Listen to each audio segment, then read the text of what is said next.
This video is sponsored by CuriosityStream. Get access to my streaming video service, Nebula, when you sign up for CuriosityStream using the link in the description. In the future, we may have materials able to change their form at the snap of a finger or wave of a hand, and it is possible even that finger and that hand might be made of such materials.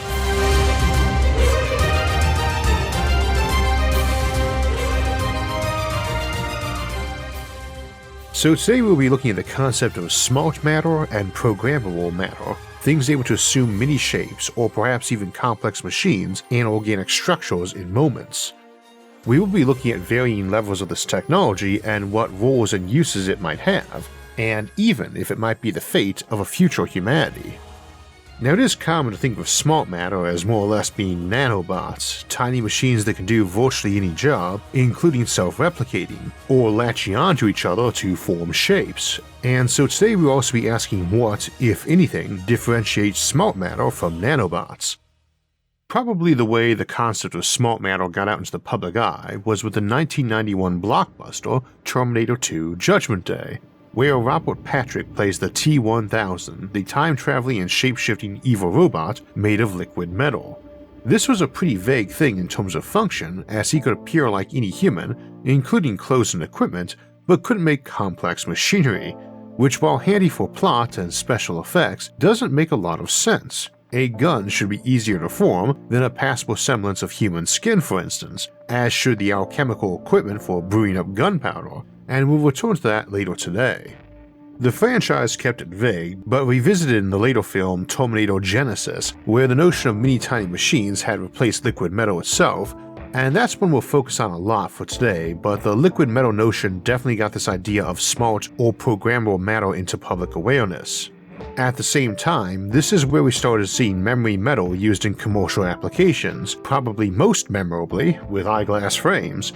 Memory metal was the common term, though they are what is known as a shape memory alloy.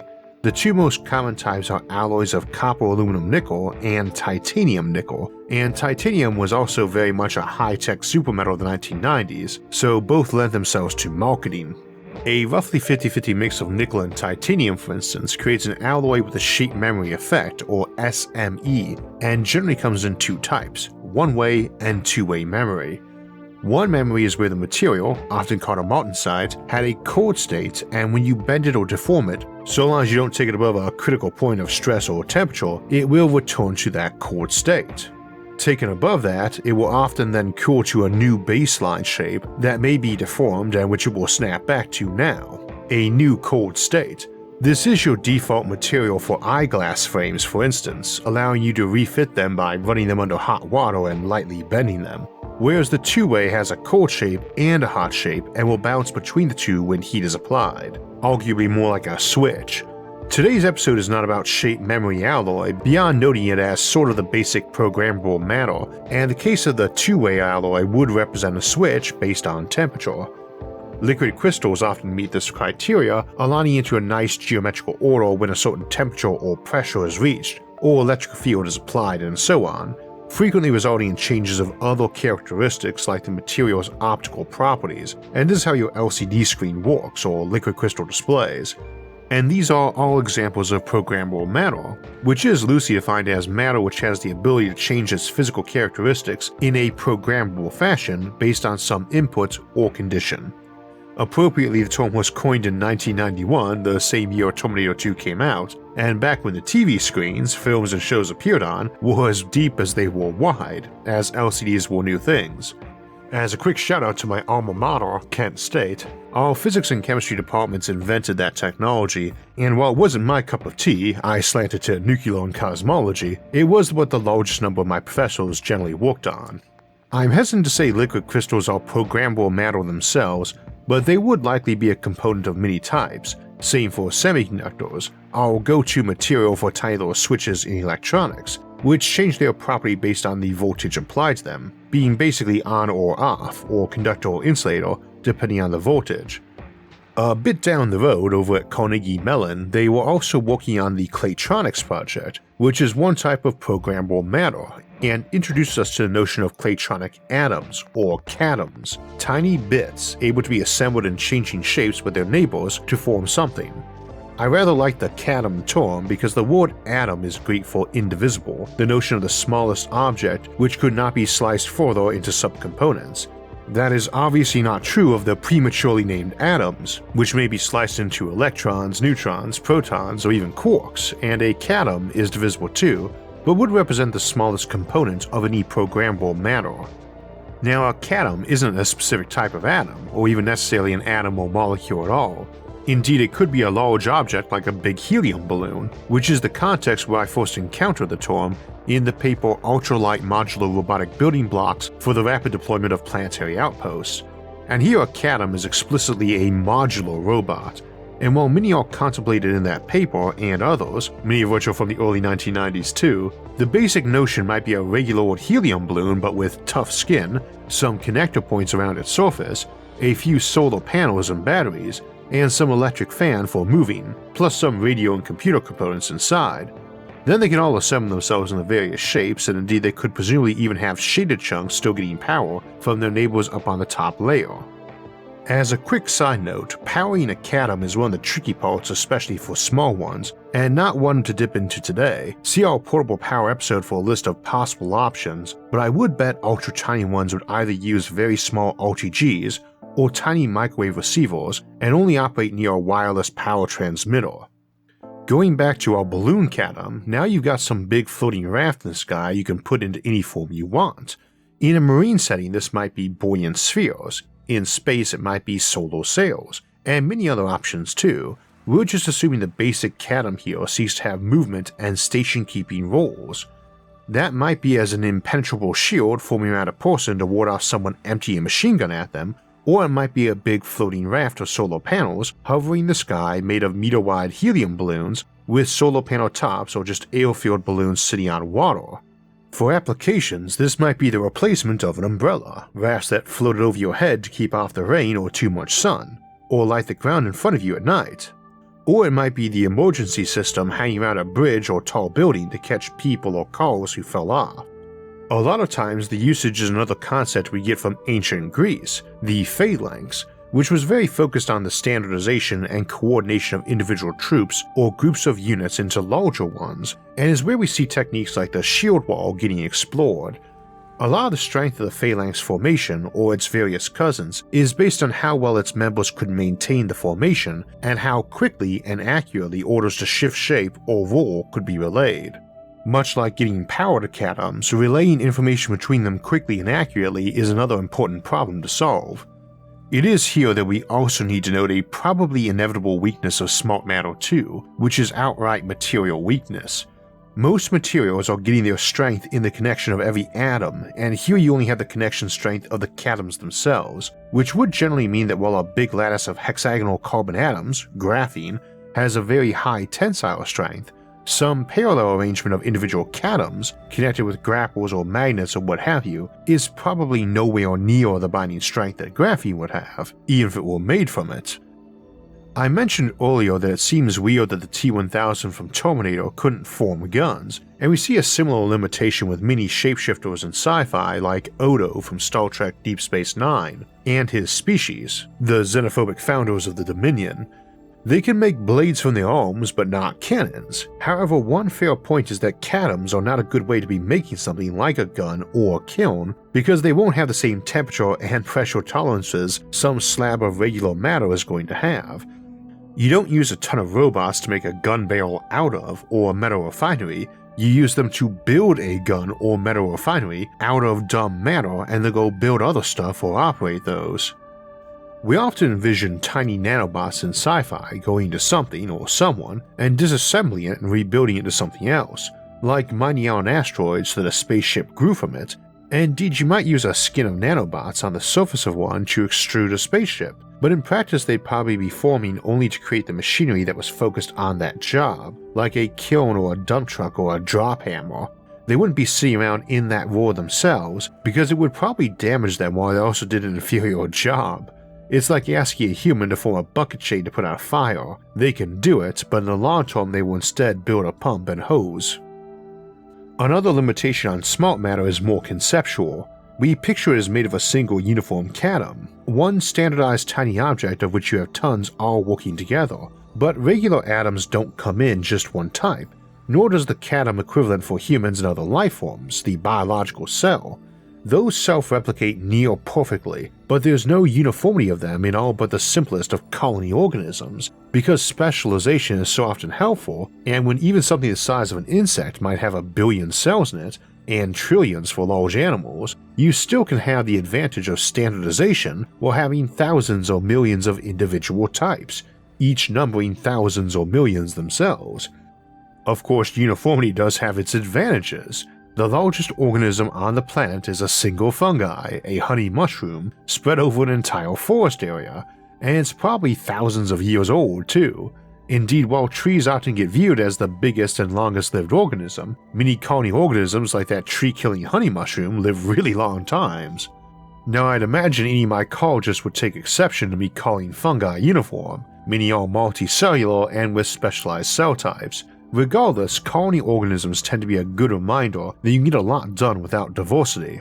At the same time, humans and other large animals are a good reminder that a single uniform cell, or catom, is not likely to be an optimal approach to smart matter, except maybe for speed, as it would tend to seem likely that a single simple and rapidly self-replicating catom might be the fastest way to, for lack of a better word, infect and transmute a new place. This is the Grey Goo scenario, where some tiny self-replicators turn everything around them into more of themselves, the Grey Goo, but I suspect you would follow that up almost immediately with a complex ecosystem of many catom types. This is arguably what happened on Earth with the formation of the first biological cell and its descendants slowly mutating into a diverse system after green gooing Earth. And indeed it's very debatable if a single catom Grey Goo would be fastest. A bunch of tiny robots disassembling a planet is a scary idea from science fiction, but not a terribly plausible one. They are utterly vulnerable to a specialist attack, a weapon or virus tailored to them. They'd presumably still do better building large specialized equipment for tasks, like a big cauldron for smelting material, or centrifuge and so on, things which perform better at big sizes based on ironclad physical laws. A lot of the single catom notion does also originate from Drexler's universal assembler or molecular assembler, a device able to guide chemical reactions by positioning reactive molecules with atomic precision, or to push individual atoms into place in the more extreme case, and this assumes it could self-replicate. Eric Drexler is usually considered the father of nanotechnology, and amusingly he did his doctoral thesis at MIT in 1991, the same year Terminator 2 came out. I feel like there's some option for a convoluted time travel plot worthy of that franchise there, with all the 1991 nanotech papers and advancements, but in fact, Drexler's doctoral thesis came after his best-known work, his 1986 book, Engines of Creation, which is the source of so many nanotech ideas including Grey Goo. Drexler's still around and active, like so many of the titans of computer development, and unlike a lot of folks in my own field of physics, even relatively recent gents like Freeman Dyson or his mentor Richard Feynman, who are two of my own role models and who we talk about a lot on this show, both of whom have passed away, and amusingly Drexler says it was one of Feynman's lectures, There's Plenty of Room at the Bottom, that inspired his work. Feynman's lecture on that topic back in 1959, the same year the MOS transistor was invented at Bell Labs, heralded our interest in nanotechnology by discussing a lot of the possible physical limits on how small we could go with technology. Let me also give a shout out to sci-fi legend Robert Heinlein for his short story Waldo in 1942, in which an inventor, Waldo F. Jones, patents a giant reduplicating pantograph, or basically a big mechanical hand that mimicked his own movements. And as Feynman points out in his lecture 17 years later, that pantograph technique can go in reverse too, making our hand gestures or manufacturing process be duplicated at tinier scale through a ridiculously simple bit of technology. This is essentially the telemanipulator or robot manipulator we envision when thinking of everything from robot surgery done by surgeons a continent away to space construction and robots controlled down on the ground, or even the giant mecha battling each other in so much anime. Waldo gets used a lot in discussion of such devices too, in honor of that story and author, but it is pertinent today for two reasons. First, it reminds us that size is not the critical part of smart matter or assembler robots. The catoms they make up might be molecular in size, maybe even smaller using something like mag matter, or they might be enormous things dwarfing human scale. Second, they might range from incredibly complex to something that really was little more than a tiny motor, battery, receiver, and pantograph arm. And for both size and complexity, we should assume the reality of these machines will run the gamut, big and small, simple and complex, just like in biology or many other complex systems. Now, when picturing smart matter, it is easy to imagine little gray metallic drops or cubes or something, but we can also imagine long threads weaving together. And we of course see this in biology with both certain types of cells, such as muscle fibers or nerves, and down below the cellular level with proteins. A catom formed as a thread able to contract itself can not only form many patterns with itself or others, but has a method of locomotion built in through those contractions, one that a large weaver, many of them, can use for shifting its topology too. We also see a lot of overlap conceptually with 3D printers, and the mention of proteins raises an atypical use of smart matter. While it's normal in sci-fi for shapeshifters to be made of something like smart matter, and to be able to look like things made of flesh and blood, we don't tend to think of flesh and blood smart matter much. We do with 3D printers though, as we often think of using them to print replacement organs or to synthesize food. And it is worth noting that a tiny robot knitting a long line of protein is actually one of the simpler projects such a device could be employed for, by duplicating efforts by which proteins such as DNA or RNA are knit together by already. We often imagine future humanity being saturated with tiny robots who knit and stitch us back together, repairing organs and tissues and nerves and so on, and I really do expect this to be a technology that is pretty decently advanced during the 21st century. Carbs, fats, proteins, or really amino acids, serving as life's basic building blocks and fuel, as something of an analogy to catoms, are likely to have their own analogies for catoms, various basic instructions, materials, and fuel packets they can shift around, and life will likely be a very good basis for comparison and development of these technologies.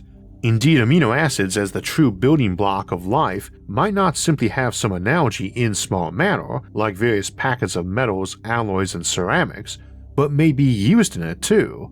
We picture machinery as inevitably metal, but it often is not, and as I already mentioned earlier, there's no expectations of great strength in smart matter objects, even in cases where catoms might be principally carbon nanotubes. So using nature's example, we might simply use amino acids to build from. Indeed, there's no real might to it, as again the nanotech landscape should be a diverse one, and thus some might be very long tendrils of carbon nanotubes, and others might border on simply being tailored biological cells, organelles, enzymes, or viruses, or might be tiny factories that made those. So could smart matter turn into a cupcake for you to eat? A tricky point because on the one hand it seems a silly application, but in day-to-day usage you could easily imagine someone having smart matter with them all the time that simply formed a cup for them to drink from. How does that cup get filled with water? Well, we could imagine in the middle of a desert a person wearing a cloak of smart matter, which might be composed of 1,000 different types of catoms of different sizes and materials, and that cloak might turn itself into a big condenser, or aerial well, possibly an active one such as a dehumidifier in conjunction with some solar panels for power, and then turning into a full glass of water. In a house, it might be a little walnut-sized bead that detached from that cloak, shot meter-long carbon nanotube tendrils off the ceiling like a spider's thread, and swung its way over to the sink, turned the water on, filled itself like a balloon, then swung its way back to your hand and assembled into a cup. Indeed, it's not hard to imagine extruding tendrils to grab tea bags or coffee grounds, or a wall outlet electric plug to brew you a cup of tea or coffee. And this is the big thing about smart matter of this type. It's not that it specializes in doing some individual tasks, it's that it can repurpose itself for being decent at a ton of tasks. So you don't need a robot drone bringing you tea from the microwave and another robot for cleaning the dust off the floor. Your cloak of smart matter just oozes out to attend to these tasks in whichever method that current technology, situation, and preference allows. So it might aim for near-invisible quiet operation so as not to distract or wake you, or it might say, I can do this, but let's call the delivery bot instead. Indeed, I'm using this cloak analogy because there is very much a protective cloak or safety blanket aspect to such technology that makes me confident that everyone will be wearing it at some point. It's the airbag that deploys around you in a car collision, The strength magnifying sheath that makes you able to lift a car or deflect a bullet, much like the alien symbiote we see in the Marvel comics for Venom, Spider-Man, or Tel-Kar. And the comic book superhero implications are not hyperbole.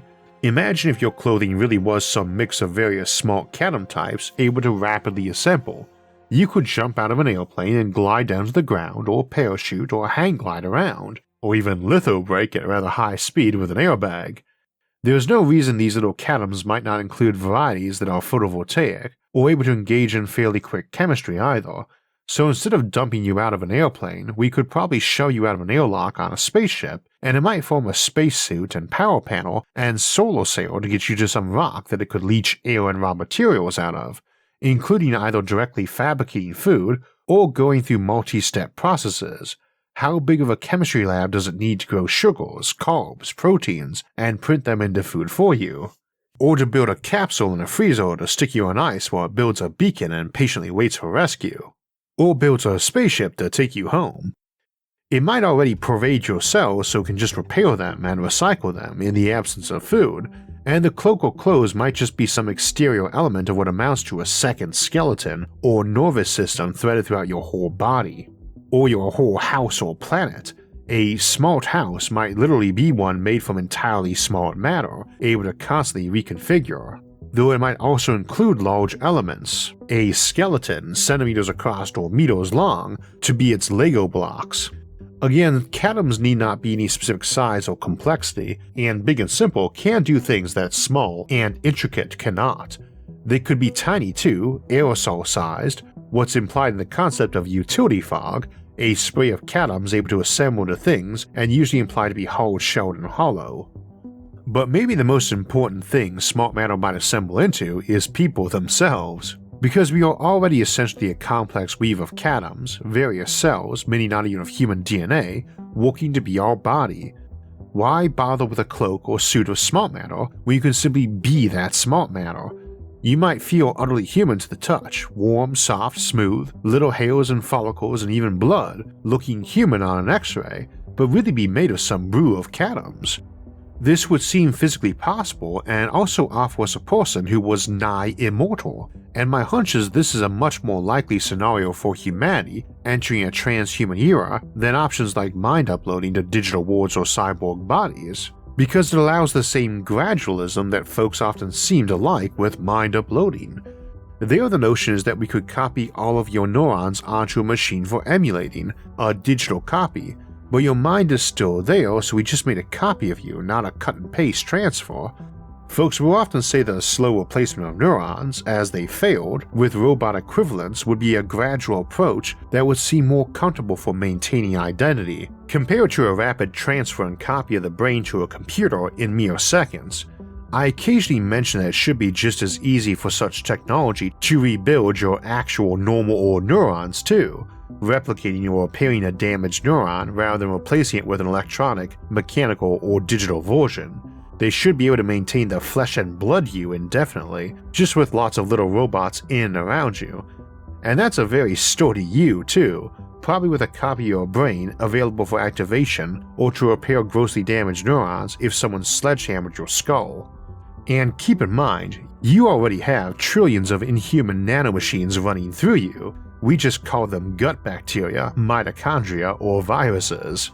And it raises the philosophical point if maybe we are wrong to be defining you and your cells by whether or not they have your DNA in them, as though that was the be-all and end-all of your identity.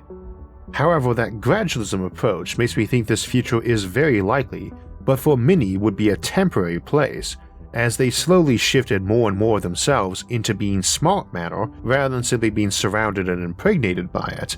In many ways, as we've seen today, it is already something we resemble, a complex sea of 1 trillion different cells of 1 million different kinds and purposes. So for many it might feel the natural path, slowly becoming a cloud consciousness able to take on any form it wants, be it human or spaceship, or human foci but also a giant spaceship, your own avatar, both the king in the castle and the castle itself as it were, or the bird sitting on the ramparts, or all of the above sequentially or simultaneously. It's an interesting concept to imagine that the future of smart matter might not just be intertwined with humanity, but what many humans may in time become. So our topic was rather divided in two directions today, slightly more present-day chemistry and some far future implications about how our future with, or even as, smart matter might proceed. Neither really fits in today's topic, but rather as an extension of it, so it seemed a good place to end for the day.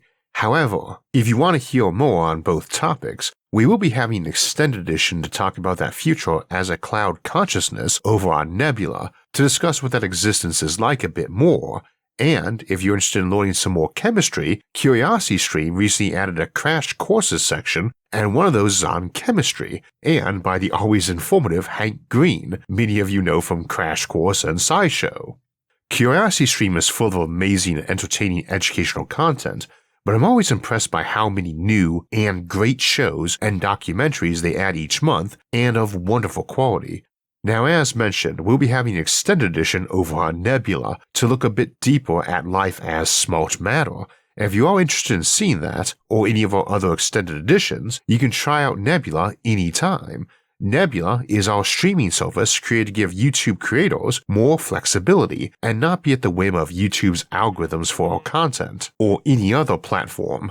It is the largest creator-owned streaming service in existence, and all of SFIA's content is up there, ad and sponsor free, and released a couple days early. We also release an extended edition or two every month, and have some exclusive content like our Coexistence with Aliens series.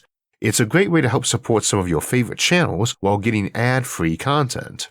Now, you can subscribe to Nebula all by itself, but we have also partnered up with CuriosityStream, the home of thousands of great educational videos like Hank Green's Crash Courses, to offer Nebula for free as a bonus if you sign up for CuriosityStream using the link in our episode description. That lets you see the amazing content on CuriosityStream and Nebula for less than $15 a year.